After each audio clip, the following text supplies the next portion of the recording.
Hello दोस्तों, नमस्कार। आप सभी का स्वागत है डीआर के टीवी पर। मैं हूं आपका दोस्त डॉक्टर कन्हैया, बीकानेर, राजस्थान से।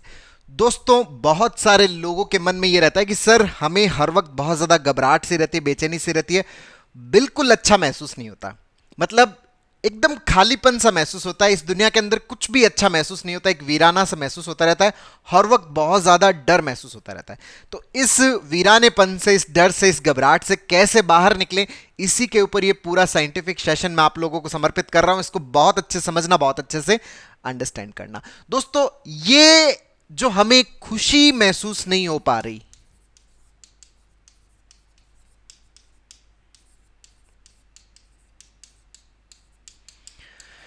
खुशी महसूस क्यों नहीं हो पा रही, आनंद महसूस क्यों नहीं हो पा रहा, डर क्यों लग रहा है, घबराहट क्यों लग रही है, ये बेसिकली सारे के सारे जो सिम्टम्स है ना, ये सारे के सारे सिम्टम्स एंजाइटी के सिम्टम्स हैं।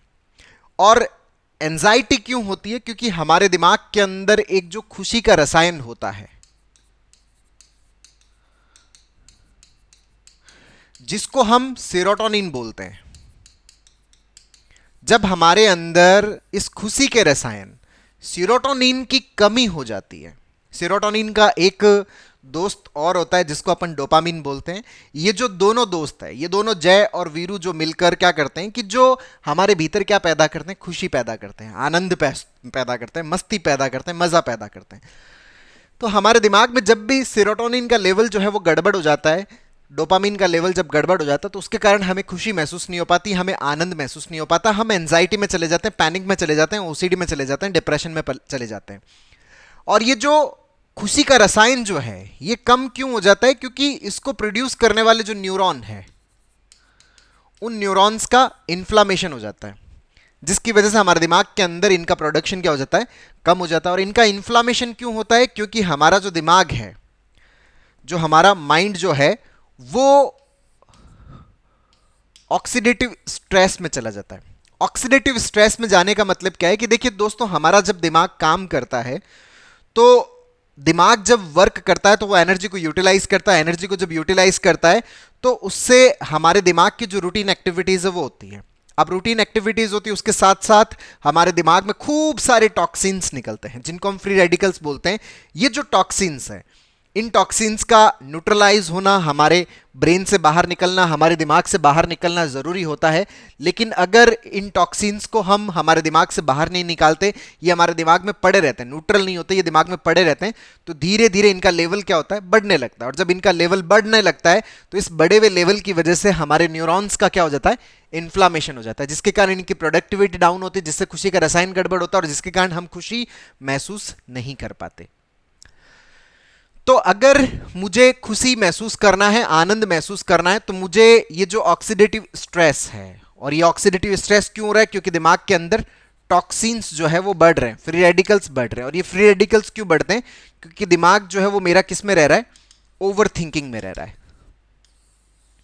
ओवर थिंकिंग का मतलब क्या है कि मैं अपने दिमाग को शांत रखना चाहता हूं, लेकिन दिमाग शांत नहीं रह पा रहा। जैसे मान लीजिए कि आप गाड़ी का ब्रेक लगाते हो, और ब्रेक लगाने पर अगर गाड़ी रुक जाती है तो ठीक है, कोई दिक्कत नहीं है। लेकिन आपने ब्रेक लगाया, फिर भी गाड़ी नहीं रुकी, इसका मतलब गड़बड़ है। मतलब हम अपने दिमाग पर ब्रेक लगाना चाहते हैं, विचारों पर ब्रेक लगाना चाहते हैं। ब्रेक लगाने पर अगर विचार रुक जाते हैं, दिमाग शांत हो जाता है, इसका मतलब तो सब ठीक है। लेकिन हम ब्रेक लगाना चाह रहे हैं, लेकिन फिर भी ब्रेक नहीं लग रहा, दिमाग शांत नहीं हो रहा, दिमाग कंटिन्यूसली चले जा रहा है, इसका मतलब गड़बड़ है। इसी को हम क्या बोलते हैं, ओवर थिंकिंग बोलते हैं। और ये ओवर थिंकिंग क्यों होती है? जब हमारे दिमाग के अंदर नेगेटिव थिंकिंग चलती है, दिमाग में कंटिन्यूसली नेगेटिव थॉट्स चलते हैं। और ये नेगेटिव थॉट्स क्योंकि हमारे दिमाग के अंदर नेगेटिव न्यूरल पैटर्न्स बने हुए हैं।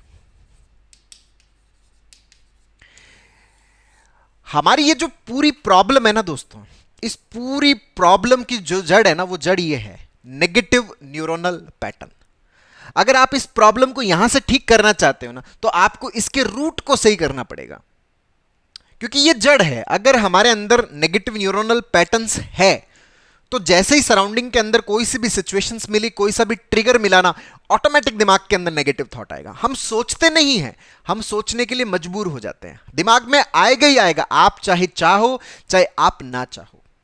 आपकी इच्छा भले कितनी अच्छी हो, सर मैं तो सबके बारे में अच्छा सोचता हूं, मैं तो सबके हित की बात करता हूं, मैं तो सबके सहयोग की बातें करता हूं, मैं तो सबको हेल्प करने की बातें करता हूं, मेरे मन में किसी को लेकर कोई गलत बात नहीं है। मेरी इच्छा तो यही है कि मैं सबका ध्यान रखूं, सबके बारे में अच्छा सोचूं, लेकिन फिर भी मेरे दिमाग में इतना खराब थॉट आ जाता है। क्यों? क्योंकि हमारे अंदर पैटर्न बना हुआ है। इस पैटर्न के कारण ऑटोमेटिक थॉट्स आएगा, ओवर थिंकिंग में जाएगा, टॉक्सिन्स रिलीज होगी, ऑक्सीडेटिव स्ट्रेस होगा, न्यूरॉन्स का इन्फ्लामेशन होगा, तो सेरोटोनिन और डोपामिन का लेवल गड़बड़ होगा, जिसके कारण हम एंजाइटी में जाएंगे, हमें खुशी महसूस नहीं होगी, आनंद महसूस नहीं होगा। मतलब हमारे पास में सब कुछ है, लेकिन फिर भी ना कुछ होने का एहसास होगा। लोग बताते हैं कि सर हमारे पास में बहुत बढ़िया घर है, हमारे पास में बहुत बड़ा मकान है, हमारा खूब सारा बड़ा फार्म हाउस है, हमारे पास में क्या है कि बहुत अच्छी नौकरी है, खूब सारा पैसा है, लेकिन फिर भी खुशी नहीं है। क्यों? क्योंकि हमारे भीतर खुशी का रसायन जो है वो गड़बड़ हो रखा है। अब अगर हमें खुशी चाहिए ना, तो इसके रूट मैकेनिज्म, इसकी जो जड़ है, इसका जो बीज है ना, उस बीज को हमें सही करना पड़ेगा। और बीज कौन सा है? हमारे दिमाग में बने हुए नेगेटिव न्यूरोनल पैटर्न्स। इन पैटर्न्स को हमें सही करना पड़ेगा, और पैटर्न्स को सही करने के लिए एक थेरेपी की जरूरत पड़ती है, जिसको अपन क्या बोलते हैं? सीबीटी बोलते हैं, कॉग्निटिव बिहेवियरल थेरेपी। उसकी हमें रेगुलर प्रैक्टिस करने की जरूरत है। जैसे एक एग्जाम्पल के तौर पर मैं आपको बताता हूं कि एक जो पर्सन है जिनके अंदर ये नेगेटिव पैटर्न्स बने हुए, तो उनके दिमाग के अंदर कुछ इस तरह के ख्याल आते हैं कि सर, मेरे दिमाग में ये ख्याल आता है कि मेरा जो बच्चा है, मेरा जो बेटा है, उसकी डेथ हो गई है या उसकी डेथ हो जाएगी, ऐसा मेरे अंदर विचार आता है। और जब मैं अपने आंगन को देखता हूं, तो उस आंगन के अंदर मुझे मेरे बच्चे की जो डेड बॉडी है वो दिखाई देती है, उसका विजुअल्स मुझे दिखाई देता है। मुझे यूं दिखाई देता है कि लोग जो मेरे घर की तरफ आ रहे हैं, वो बेसिकली मेरे घर में वो बैठक चल रही है, 12 दिन का प्रोसेस चल रहा है। उस 12 दिन के प्रोसेस के अंदर, वो बैठक के अंदर वो लोग आ रहे हैं, वो आपस में बातें कर रहे हैं, वो सांत्वनाएं दे रहे हैं, वो पूछ रहे हैं कि क्या हुआ, कैसे हुआ। सारे जो घर वाले हैं वो मुझे रोते हुए दिखाई दे रहे हैं। क्यों? क्योंकि बच्चे की डेथ हो गई। इस तरह के मेरे अंदर विचार आते हैं, और ये जो विचार आते हैं ना सर, इन विचारों से मुझे इतनी तकलीफ होती है, इतना पेन महसूस होता है, मुझे बहुत डर लगता है, मुझे बहुत ज्यादा घबराहट होती है।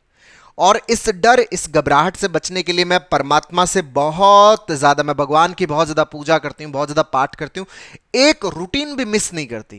क्योंकि मुझे यूं लगता है कि कोई रूटीन मिस हो गया, कहीं भगवान नाराज हो गए और सच में मेरे बच्चे की डेथ हो गई, मुझे इस बात का बहुत ज्यादा डर लगता रहता है। मैं इतनी मन्नतें मांगती रहती हूँ, भगवान प्लीज ऐसा मत करना।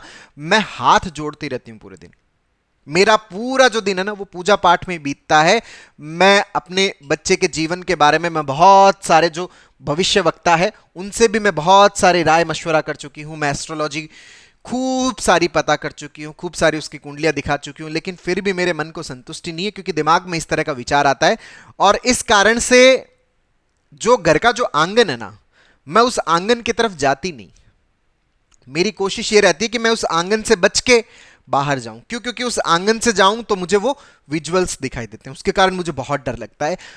और इस कारण से मुझे अपने ऊपर बहुत ज्यादा गिल्ट फील होती है। मैं बहुत ही ज्यादा गिल्ट में रहती हूं, पश्चाताप में रहती हूं कि मैं अपने बच्चे से इतना प्रेम करती हूं, इतना उसको चाहती हूं, और मैं ऐसा उसके बारे में कैसे सोच सकती हूं। मैं कितनी बुरी औरत हूं, मैं कितनी खराब मां हूं, मैं अपने बच्चे के बारे में ऐसा कैसे सोच सकती हूँ। ये बात जो है, ये मुझे हर वक्त खाए रहती है। हर वक्त मेरे भीतर ये पीड़ा बनी रहती है, तकलीफ बनी रहती है, गिल्ट बना रहता है कि मैं अपने बच्चे के बारे में इतना खराब कैसे सोच सकती हूँ। इसकी वजह से मुझे पूरे दिन किसी भी चीज के अंदर मजा नहीं आता, मस्ती नहीं आती, बिल्कुल अच्छा नहीं लगता। तो दोस्तों, यहां पर अगर हमें ये जो नेगेटिव थॉट है, इस नेगेटिव थॉट से अगर हमें बाहर निकलना है, तो हमें इसके पैटर्न को खत्म करना पड़ेगा। और पैटर्न को खत्म करने से मेरा क्या मतलब है कि जिस वजह से पैटर्न बन रहा है, जिस वजह से पैटर्न बन गया, उस वजह को आपको क्या करना पड़ेगा? खत्म करना पड़ेगा।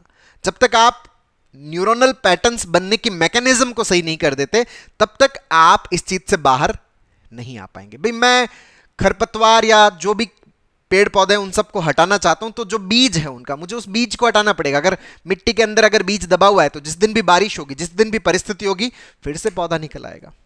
तो मेरे भीतर अगर ये नेगेटिव पैटर्न्स का बीज पड़ा रहेगा, तो ये नेगेटिव थॉट्स जैसे कोई भी सिचुएशंस क्रिएट होगी, ये फिर से हो जाएगा। तो यहां पर सीबीटी की प्रैक्टिस के अंदर सबसे पहला जो काम है, वो ये करना है कि हमें किसी भी प्रकार का गिल्ट फील नहीं करना, कोई पश्चाताप नहीं करना, किसी भी प्रकार का गिल्ट फील नहीं करना। यहां पर हमें एक चीज बहुत अच्छे से समझनी है कि यहां पर हम सोच नहीं रहे। जैसे कि हमारे आसपास वाले सब हमें कहते रहते हैं ना कि तुम सोचो मत, तुम ऐसा क्यों सोचते हो। जैसे वो ये सोच रहे हैं कि मैं ये जानबूझ के सोच रहा हूं, ये जानबूझ के हम नहीं सोच रहे, हम सोचने के लिए मजबूर हैं, हम तो नहीं सोचना चाहते। इस दुनिया में ऐसा कोई भी व्यक्ति नहीं होगा जो इस तरह से सोचता है। ये उसके दिमाग में आ रहा है, वो सोचने के लिए मजबूर है, सोच नहीं रहा, वो सोचने के लिए मजबूर है। क्यों? क्योंकि दिमाग के अंदर पैटर्न बना हुआ है। तो हमें किसी भी प्रकार का गिल्ट फील नहीं करना। क्यों? क्योंकि हम इंटेंशनली, इच्छा से ये चीज नहीं चाह रहे कि हमारे दिमाग के अंदर इस तरह के विचार आए, हमारे दिमाग के अंदर इस तरह के ख्याल आए। हम बिल्कुल भी इच्छा से इस चीज को नहीं चाह रहे, ये ऑटोमेटिक हमारे दिमाग के अंदर चल रहा है। तो सबसे पहला नियम, सबसे पहला प्रिंसिपल, अगर दिमाग के अंदर सीरोटोनिन की सुनामी लानी है ना, तो सबसे पहला प्रिंसिपल यही अपनाना पड़ेगा कि हमें किसी भी प्रकार का गिल्ट फील नहीं करना। और जब गिल्ट फील नहीं करना, किसी भी प्रकार का कोई पश्चाताप नहीं करना, ये गिल्ट फील नहीं करेंगे तो ये हमारी सेल्फ एस्टीम को नहीं तोड़ेगा। सेल्फ एस्टीम नहीं टूटेगी तो हमारा कॉन्फिडेंस टूटेगा नहीं, हमारा कॉन्फिडेंस बिल्डअप होगा। सबसे पहला नियम। दूसरा जो सीबीटी का प्रैक्टिस है, यहां पर क्या करना है कि वो जो आंगन है, उस आंगन से बचना नहीं, उस आंगन के थ्रू ही जाना, उस आंगन के अंदर से ही जाना है। सर बहुत ज्यादा घबराहट होती है, बहुत ज्यादा बेचैनी होती है, होने दीजिए इस घबराहट को। सर इससे कुछ हो तो नहीं जाएगा, इससे कुछ नहीं होने वाला, होने दीजिए, जो होए, बढ़ने दीजिए, धड़कन को आने दीजिए, चक्कर को। अगर नीचे गिर जाएंगे कोई बात नहीं, सर कंपन सी होने लग जाएगी, जो बॉडी है वो साथ छोड़ देगी, सर छोड़ने दीजिए, कोई बात नहीं, होने दीजिए उस चीज को, लेकिन उस आंगन से गुजरिए, उससे भागिए मत। तीसरी इंपॉर्टेंट चीज कि ये जो थॉट आ रहा है ना, इस थॉट को रोकने की बिल्कुल भी कोशिश मत करिए। जब ये खाली विचार ही है, सिर्फ सोच है, सच्चाई नहीं है, तो फिर हटाने की क्यों जरूरत पड़ती है? लेकिन अगर आप हटाते हो ना, तो मन उसको रियल कंसीडर करने लग जाता है। भाई जब कुछ है ही नहीं, माइंड कहता है कि कोई चीज है नहीं, लेकिन तुम उसके ऊपर एक्शंस ले रहे हो ना, तुम्हारा एक्शंस रियल है ना, इसका मतलब वो थॉट भी रियल है।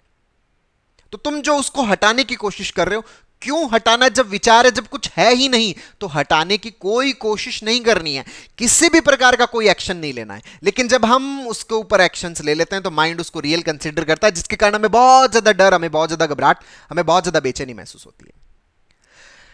आ रहा है, कोई बात नहीं, अपने आप को बताएं ये सिंपल मेरी बीमारी का ख्याल है, मेरी ओसीडी का ख्याल है, इसके अलावा कुछ भी नहीं है, इसके पैटर्न्स बने हुए, इस कारण से ये रिपीट हो रहा है। तो भगवान से किसी भी प्रकार की कोई माफी मांगने की भी जरूरत नहीं है। हमने कोई गलती थोड़ी की, हमने कोई गुनाह थोड़ी किया है जो हम भगवान से माफी मांग रहे हैं। और भगवान कोई हमसे नाराज थोड़ी बैठा है, ये हमारे परिवार से नाराज थोड़ी बैठा है। ये तो इंसानों के गुण होते हैं, नाराज होना, खुश होना, परमात्मा का गुण नहीं है। हम जैसा एक इंसान के बारे में सोचते हैं कि एक इंसान खुश होता है, एक इंसान रोता है, एक इंसान गुस्सा करता है, एक इंसान नाराज होता है, एक इंसान परेशान होता है, एक इंसान दूसरे को नुकसान करने के बारे में सोचता है, एक इंसान दूसरे की इंसल्ट करने के बारे में सोचता है। हमने वैसे ही अपने भगवान की परिकल्पना कर रखी है, हमने वैसे ही भगवान के गुणों की परिकल्पना कर रखी है कि भगवान भी नाराज हो रहे, भगवान भी गुस्से में आ रहे, भगवान भी चिड़चिड़े हो रहे हैं, भगवान भी किसी को नाराज करना चाह रहे हैं, किसी का नुकसान करना चाह रहे हैं। ये भगवान के गुण नहीं है, ये तो इंसानों के गुण है। लेकिन इंसान जैसा खुद होता है, वो अपने भगवान को भी वैसा बना लेता है। भगवान वैसे नहीं है, उनको कोई मतलब नहीं है इस बात से। आप जिंदगी जिए, आप आनंद में रहें, यही इस परमात्मा, इस प्रकृति की चाहत है। इसके अलावा कोई चाहत नहीं। वो किसी से नाराज होने के लिए नहीं बैठा, वो किसी पे गुस्सा निकालने के लिए नहीं बैठा, वो किसी का नुकसान करने के लिए नहीं बैठा। लेकिन चूंकि हम इंसान हैं, जैसा इंसान खुद होता है, वो भगवान को भी वैसा देखने की कोशिश करता है। ऐसा भगवान नहीं है, और ना ही भगवान को किसी से कोई चिड़चिड़ापन है, कोई गुस्सा। भगवान के जो नियम है वो सबके लिए समान है। जैसे आग का नियम है, जैसे पानी का नियम है, जैसे हवा का नियम है। आग में मैं हाथ डालूंगा तो जलेगा, आप हाथ डालोगे तो जलेगा। आपके लिए भी नियम समान है, मेरे लिए भी नियम समान है। लेकिन एक के लिए नियम अलग है, दूसरे के लिए अलग है। जैसे मान लीजिए कि मेरा कोई अपना है, तो उसके लिए मेरे नियम अलग है, दूसरे के लिए मेरे नियम अलग है, जो मेरा अपना नहीं है। तो ये जो एक के नियम अलग है, दूसरे के लिए अलग है, ये भगवान का गुण नहीं है, इंसानों का गुण होता है। भगवान का गुण तो सबके लिए समान है। उसमें आग में चाहे किसी भी धर्म का, किसी भी जाति का, किसी भी संस्कृति का, किसी भी देश का व्यक्ति हाथ डालेगा तो उसका हाथ जलेगा। ऐसा नहीं है कि एक का तो हाथ नहीं जलेगा और एक का हाथ जलेगा। आग का नियम सबके लिए समान है, प्रकृति का नियम सबके लिए समान है, परमात्मा का नियम यूनिवर्सल है। तो भगवान का नियम भी यूनिवर्सल है। लेकिन अगर ऐसा है कि नहीं, एक से तो वो नाराज है और दूसरे से नाराज नहीं है, एक से तो वो खुश है दूसरे से वो खुश नहीं है, एक का तो बुरा करना चाहते दूसरे का वो बुरा नहीं कर रहा, एक को तो आगे बढ़ा रहे दूसरे को आगे नहीं बढ़ा रहे, ये भगवान के गुण नहीं, ये इंसानों के गुण है। हम इंसानों ने अपने भगवान को ही अपने जैसा बना लिया है, जबकि भगवान ऐसे नहीं है। लेकिन चूंकि इंसान है तो इंसान इन परिकल्पनाओं से बंधा हुआ है, इसलिए उसने भगवान की भी ऐसी परिकल्पना कर ली कि भगवान भी नाराज होते हैं, भगवान भी गुस्सा करते हैं, भगवान भी चिड़चिड़े हो जाते हैं। ऐसा बिल्कुल भी नहीं है। ये हमें अपने आप को बार बार क्या करना पड़ेगा, एक्सप्लेन करना पड़ेगा, अपने आप को समझाना पड़ेगा। तब धीरे धीरे हमारे दिमाग के अंदर क्लियरिटी पैदा होगी, हमारे जो न्यूरोनल पैटर्न है वो अपडेट होंगे। पैटर्न सही होंगे तो नेगेटिव थिंकिंग नहीं आएगी, तो हमारा दिमाग ओवर थिंकिंग में नहीं जाएगा, तो हमारे अंदर ऑक्सीडेटिव स्ट्रेस नहीं होगा, तो हमारा जो न्यूरॉन्स है उनका इन्फ्लामेशन नहीं होगा, तो हमारे दिमाग के अंदर खूब सारा सीरोटोनिन और डोपामिन रिलीज होगा, सुनामी आएगी दिमाग के अंदर, और हमें बहुत ज्यादा खुशी, आनंद, मस्ती महसूस होगी, मजा महसूस होगा। तो दोस्तों, अगर हम सीबीटी का रेगुलर प्रैक्टिस करते हैं ना, तो हम अपने दिमाग को खुश होना बहुत ही बेहतरीन तरीके से सिखाते हैं।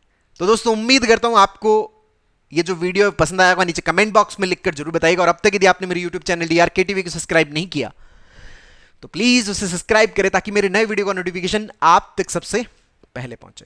दोस्तों, हम लोगों ने जितनी भी प्रकार की anxiety, panic, over thinking, negative thinking, OCD, किसी भी प्रकार का जो नेगेटिव थॉट है उसको हम कैसे हटा सकते हैं, इसके ऊपर एक स्टेप बाय स्टेप लर्निंग का सीबीटी का पूरा वर्कशॉप लॉन्च किया हुआ है, जिसका लिंक नीचे डिस्क्रिप्शन में, जिसको आप अपने भीतर इंस्टॉल करके अपनी साइकोलॉजिकल प्रॉब्लम्स को पूरी तरह से खत्म करने में बहुत अच्छे से मदद ले सकते हो।